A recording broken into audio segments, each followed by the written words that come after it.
Hey, glad you're back. Wasn't too bad last night, right? You've probably noticed the old models in the parts and service room by now, right? We've been having some trouble with them too recently. From what I remember, they wanted to originally retrofit the old models with the new tech. In the end, they decided to just start over. They were too big and ugly and that smell. But, they seem to have been acting up recently too. The mask would work on most of them, but that last guy was having trouble getting Foxy to leave him alone. We found that he seems to be sensitive to light in a similar way to our new Freddy. So for now, if he appears at the end of your hallway, just flicker your light on and off until he leaves. I don't know if you ever had a chance to come here before the remodel, but I love those old characters. Foxy was always my favorite.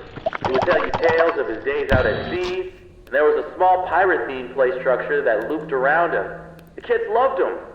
I know a lot of people found them ugly, but I don't think they were terrible.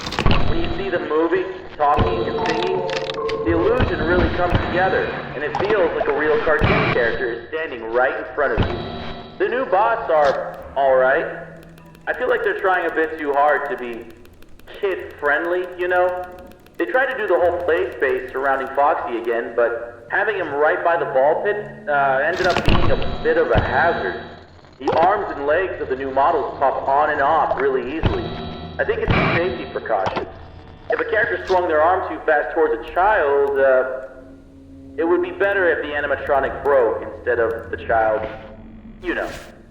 But when you have a bunch of kids grabbing and pulling on them, it falls apart pretty fast. None of us here at the location are trained properly to repair these guys. We requested that the engineers come in to do a full repair, but they said they won't be able to until next month. For now, we try to piece them back together ourselves, and it isn't working out too well.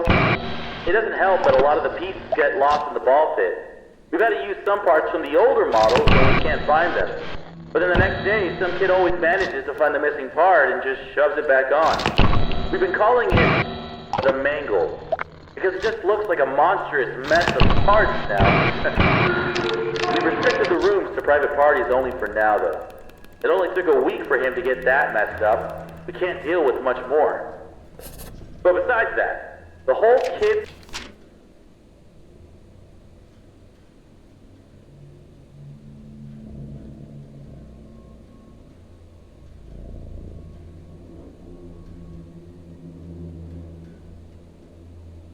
Cove area just feels kinda lame.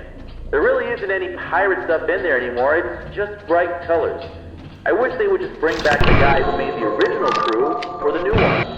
Back when he was involved in running the place, I had a chance to talk with him a few times, and he always seemed really passionate about everything he did. But, I think in the end, it was his decision to leave. I think something happened to his daughter, but I never really looked into it. After that, his business partner filled in his place, and things never really felt the same. But we have new owners here. I feel like this is a rough start, but I'm excited to see where we are heading. Okay, I'll let you get to it. Have a good night.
wake up.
Whoop!